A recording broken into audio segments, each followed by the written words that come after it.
하나님의 은혜와 사랑과 평강이 이 시간 충만하기를 주의 이름으로 축복합니다.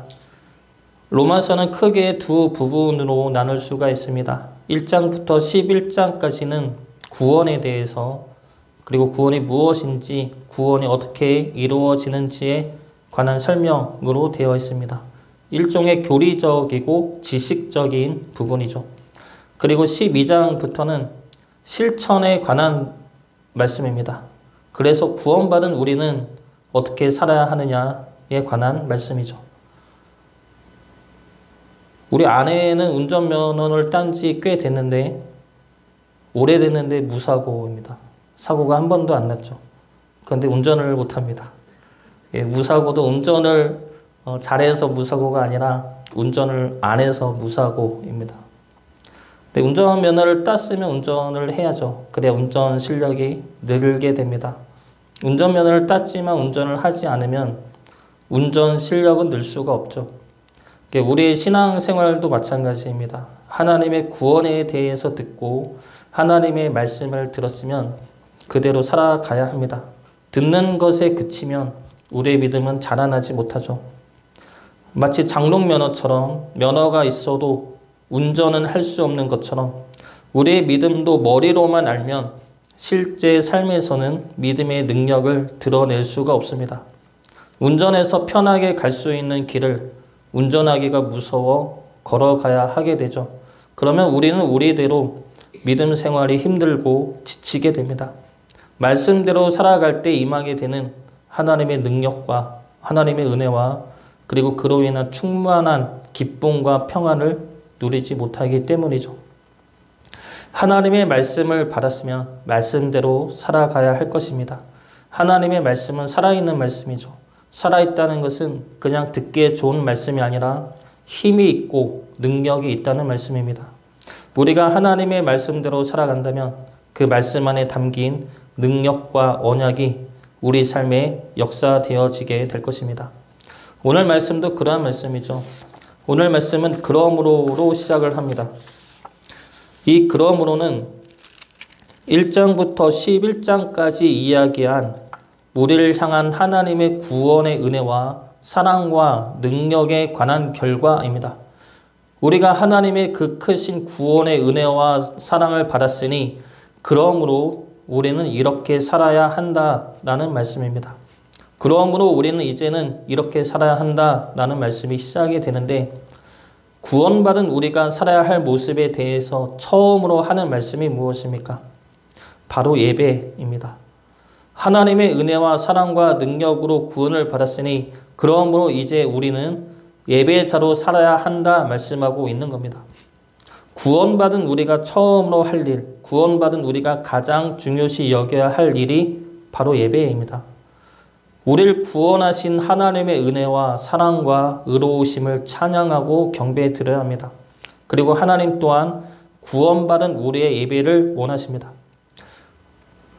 하나님은 모세를 부르시고 출애굽기에서 모세를 부르시고 이스라엘 백성들을 구원하라 말씀하시면서 너희가 이 산에서 하나님을 섬기리라 말씀하십니다.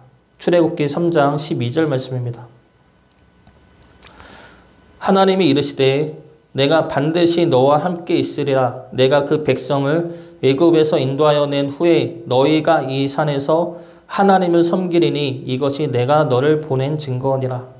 이 산을 섬기리라는 이 말씀은 이 산에서 너희가 나를 예배할 것이라는 말씀이죠. 하나님은 이 말씀대로 이스라엘 백성들을 구원하신 후에 시내산에서 언약을 맺으십니다.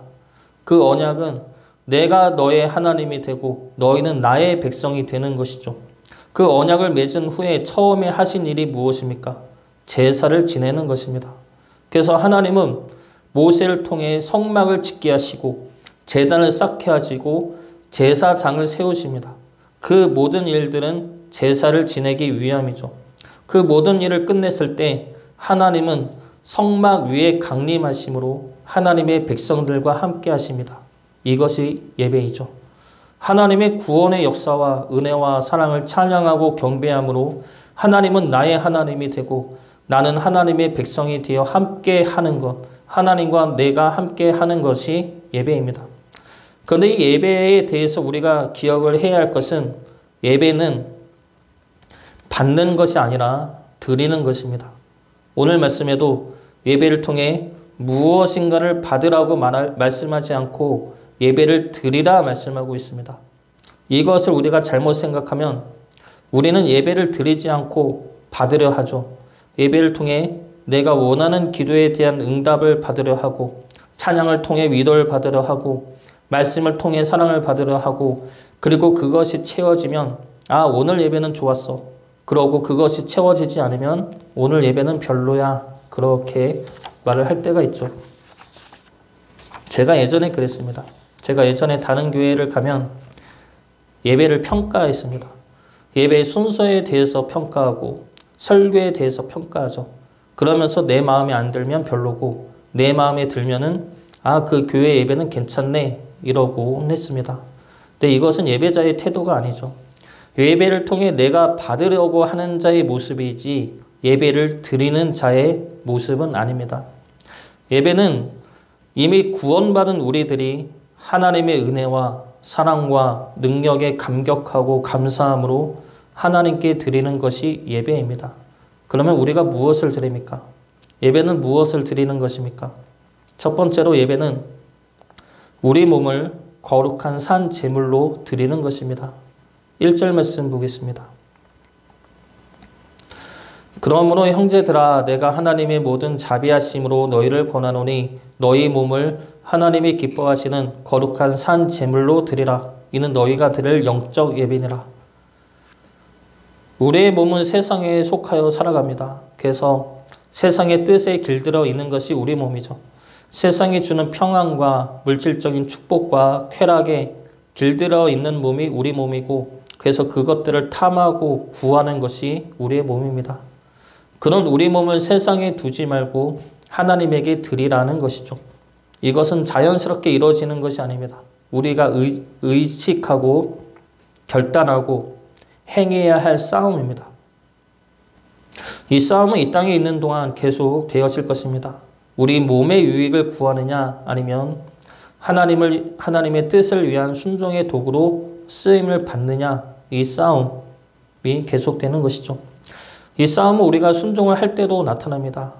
순종하면 좋죠. 그런데 순종의 결과에 따른 우리의 반응을 보면 우리가 우리의 몸의 유익을 위하여 순종하는지 아니면 하나님의 뜻을 위하여 순종하는지가 나타납니다. 일례로 아브라함이 처음에 하나님의 부르심을 받아 아비와 고향과 아비 친척 고향 땅을 떠나게 되죠. 그래서 하나님이 인도하시는 하나님이 일러주시는 가나안 땅에 도착을 합니다. 이것은 순종이죠. 놀라운 순종입니다. 근데 그 다음에 무슨 일이 일어납니까? 기근이 찾아오죠. 가나안 땅에 큰 기근이 찾아오고 이에 아브라함은 하나님이 인도하신 가나안 땅을 떠나 애굽으로 향합니다. 그 이유가 무엇입니까? 먹고 살기 위해서죠. 기근이니까 먹을 게 없으니까 그래서 하나님의 말씀을 떠나고 하나님의 약속도 떠납니다. 이것이 몸의 유익을 구할 때 일어나는 모습이라는 것이죠. 이스라엘 백성들이 광야에서 하나님에게 원망하던 것들이 무엇입니까? 먹을 게 없어서 물이 없어서 광야길 가는 것이 힘들어서 무엇입니까? 전부 다 몸의 유익을 위한 것들이죠. 몸의 유익을 위한 것들에 끌려다니기 때문에 그 가운데 임하는 하나님의 뜻과 하나님의 능력과 하나님의 은혜를 보지 못하고 불평과 원망만 일삼게 되는 겁니다. 우리는 어떻습니까? 하나님한테 원망하고 불평하는 일을 가만히 생각해 보면 내 몸의 유익이 채워지지 않을 때 원망할 때가 많이 있습니다. 내가 힘드니까, 내 몸이 힘드니까 원망이 나오고 내 몸이 편안하기를 구하는 것이죠. 그 가운데 역사되어지는 하나님의 뜻보다는 내가 편하고 싶은 마음이 더 클 때가 있다는 겁니다. 그러나 하나님은 기근보다 크시고 광야보다 크십니다. 우리가 처한 환난보다 우리가 처한 현실보다 크신 분이 하나님이시죠. 하나님은 우리의 몸을 지키실 뿐만 아니라 우리 영혼까지 살리시는 분입니다. 그 하나님이 우리를 통해 하나님의 일을 이뤄가고 싶어 하십니다.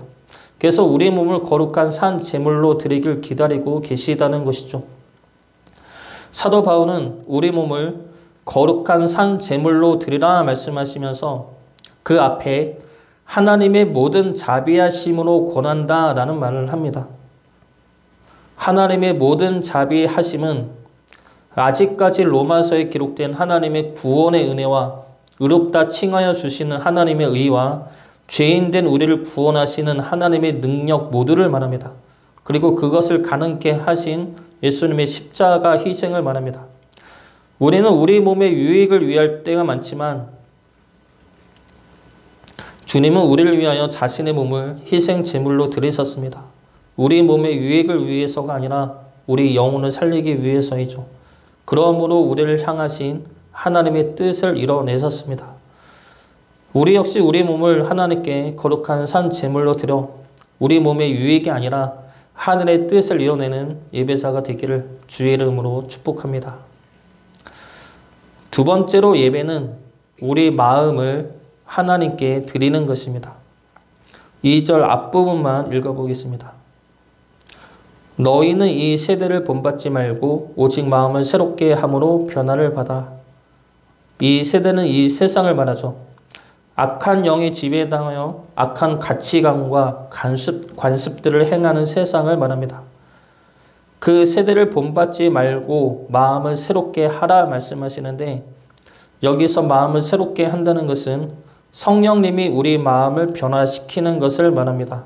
그리고 성령님이 우리 마음을 변화시키는 수단과 도구는 하나님의 말씀이죠. 시편 119편 9절부터 11절 말씀입니다. 청년이 무엇으로 그의 행실을 깨끗하게 하리이까 주의 말씀만 지킬 따름이니이다. 내가 전심으로 주를 찾았사오니 주의 계명에서 떠나지 말게 하소서. 내가 주께 범죄하지 아니하려 하여 주의 말씀을 내 마음에 두었나이다. 이 세상의 잘못된 것들에 대하여 대항할 수 있고 이길 수 있는 힘은 말씀입니다. 말씀으로 승리를 해야 하죠. 지난 추석 때 누나를 만났는데 누나가 이런 이야기를 했습니다.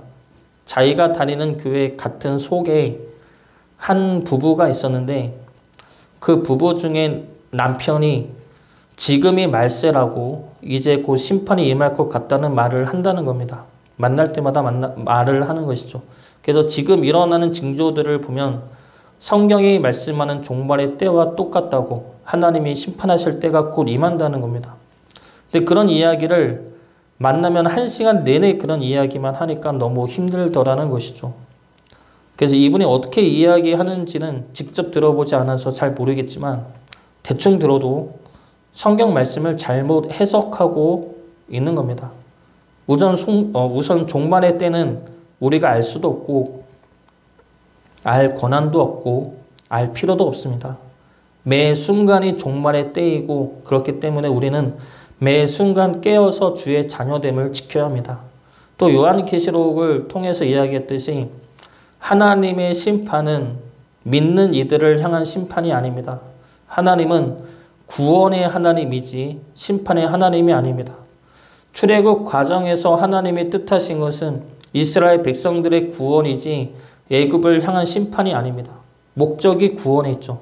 그리고 그 구원을 이루기 위해 악의 세력들을 심판하는 겁니다.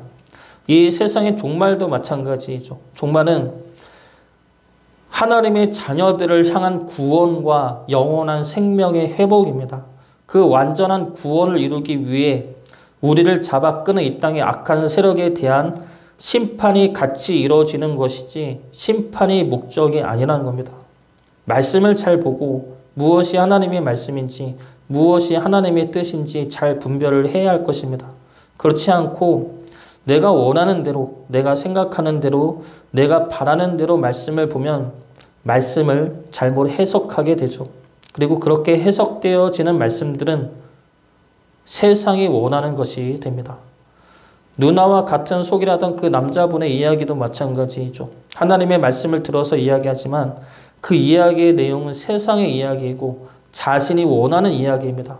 파괴적이고 파멸적이고 심판적인 내용은 하나님의 말씀이 아니라 세상의 이야기고 우리들의 죄성이죠. 하나님의 말씀은 구원의 말씀이고 생명의 말씀입니다. 죄를 지으면 심판하는 것이 아니라 죄를 지은 우리를 위해 하나님이 희생하시는 이야기이고 그러므로 우리를 살리시는 이야기입니다.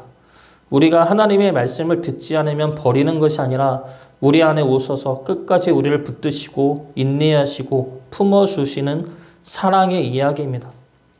하나님의 말씀은 늘 긍정적이고 소망적이고 생명이 있습니다. 복수, 심판, 파멸, 버림 이러한 부정적인 것은 하나님의 말씀도 아니고 하나님의 뜻도 아닙니다. 하나님이 행하시는 역사들을 봐도 하나님은 그러한 것과 정반대로 행하십니다. 하나님의 말씀을 잘 분별할 수 있기를 바랍니다. 우리 마음을 세상이 원하는 부정적이고 파멸적인 것들에 빼앗기지 마시고 하나님의 말씀으로 새롭게 변화를 받아 주의 마음을 품고 살아갈 수 있기를 주의 이름으로 축복합니다. 마지막으로 예배는 우리의 뜻을 하나님께 드리는 것입니다. 2절 말씀 보겠습니다. 너희는 이 세대를 본받지 말고 오직 마음을 새롭게 함으로 변화를 받아 하나님의 선하시고 기뻐하시고 온전하신 뜻이 무엇인지 분별하도록 하라. 우리의 마음이 성령님으로 말미암아 변화를 받는다면 우리의 뜻 역시 변화하게 됩니다. 우리의 뜻을 내려놓고 하나님의 뜻을 바라보게 되죠. 그리고 하나님의 뜻을 위해 나아가게 됩니다. 내 뜻을 위하느냐 하나님의 뜻을 위하느냐 이것도 우리가 평생에 걸쳐 싸워야 할 영적 전쟁이며 그리고 우리가 승리해서 드려야 할 영적 예배입니다. 대부분의 상황에서 우리는 무엇이 하나님의 뜻인지 알 수가 있습니다. 물론 특별한 상황이나 중대한 결정을 내려야 할 상황에서는 무엇이 하나님의 뜻인지 모를 때가 있습니다. 그러나 그때도 말씀을 근거로 그리고 기도를 통해 또는 주변 사람들의 말이나 설교를 통해 하나님의 뜻이 무엇인지 분별할 수가 있습니다. 하나님께 구하면 하나님은 어떻게든 답을 내려주십니다. 그러나 특별한 상황이 아니면 대부분의 상황에서는 하나님의 뜻이 무엇인지 알 수가 있죠. 원수를 미워하는 것, 내 뜻이죠. 원수를 용서하는 게 하나님의 뜻입니다. 정의를 내세우면서 남을 정죄하고 비난하는 것, 내 뜻이죠. 이해하고 참고 용납하는 것이 하나님의 뜻입니다. 대부분의 상황에서 우리는 하나님의 뜻이 무엇인지 분별할 수가 있습니다. 다만 분별하고 싶지가 않은 거죠. 내 뜻이 너무 강하기 때문에 하나님의 뜻을 알면서도 모르겠다 말할 때가 있다는 겁니다. 특별한 상황에서도 우리는 우리의 뜻을 고집하기 때문에 하나님의 뜻을 듣지 못할 때가 많습니다. 그 싸움에서 우리가 승리를 해야 할 것입니다. 내 뜻보다 하나님의 뜻을 먼저 분별하고 위할 수 있기를 바랍니다. 하나님의 뜻은 우리가 이루는 모든 관계 속에서 하나님과의 관계, 나 자신과의 관계, 그리고 사람들과의 관계 속에서 역사되어지는 사랑과 회복과 화목입니다. 그 모든 관계 속에서 내 뜻이 아니라 하나님의 뜻을 이루며 나가는 거룩한 예배자가 되기를 주의 이름으로 축복합니다. 영적 예배는 우리의 몸과 마음과 뜻을 하나님께 드리는 것입니다. 드린다고 해서 아까워하거나 괴로워할 필요가 없습니다. 우리가 드릴 때 하나님은 하나님의 것을 우리에게 부어주십니다. 우리가 우리 안의 것을 비울 때마다 하나님은 신령한 것을 우리 안에 채워주십니다. 컵에 오물이 담겨 있으면 그 위에 아무리 맑은 물을 부어도 더러운 물일 수밖에 없습니다. 맑은 물은 넘쳐 흐르지만 여전히 컵 안의 물은 오물입니다. 이와 같이 우리 안의 죄성도 비워내야 합니다. 우리의 몸과 악한 마음과 우리의 고집스러운 뜻을 하나님 앞에 내어놓을 때 하나님은 우리를 거룩한 몸으로 그리고 성령 충만함으로 그리고 하나님의 선하시고 기뻐하신 뜻으로 채워주실 것입니다. 하나님이 우리의 몸과 마음과 뜻을 원하시는 것은 구약에서도 기록된 말씀입니다. 신명기 6장 4절과 5절 말씀입니다. 이스라엘아 들으라. 우리 하나님 여호와는 오직 유일한 여호와이시니 너는 마음을 다하고 뜻을 다하고 힘을 다하여 네 하나님 여호와를 사랑하라. 하나님은 사랑하시오. 하나님 앞에 우리의 몸과 마음과 뜻을 드리는 영적 예배자가 되기를 그래서 하나님의 기쁨과 역사가 되기를 주의 이름으로 축복합니다.